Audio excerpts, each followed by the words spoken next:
حضور اللہ تعالیٰ نے حضرت ابراہیم علیہ السلام کو خلیل اللہ کہہ کر یاد فرمایا ہے.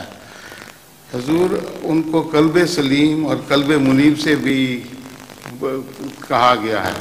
حضور اس کی وضاحت فرما دیں ان میں کیا فرق ہے قلب سلیم اور قلب منیب سے؟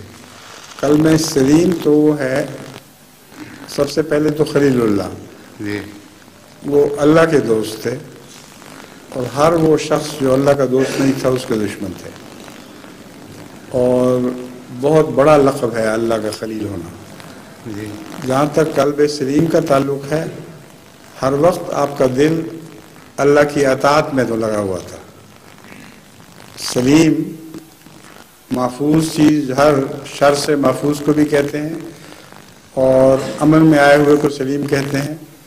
اور قلب سلیم سے مراد وہ دل جو ہر وقت اللہ تعالیٰ کی اطاعت میں لگا رہے، اس کو قلب سلیم پانے والا کہتے ہیں.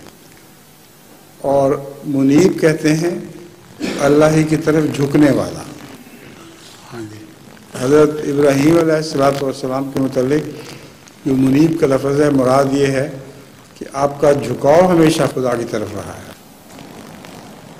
جب بھی آپ نے عاجزی اختیار کی، خدا کی طرف گرے، تو اللہ تعالیٰ نے اس بات کو پسند فرمایا، اور اس لیے آپ کو منیب بھی کہا گیا.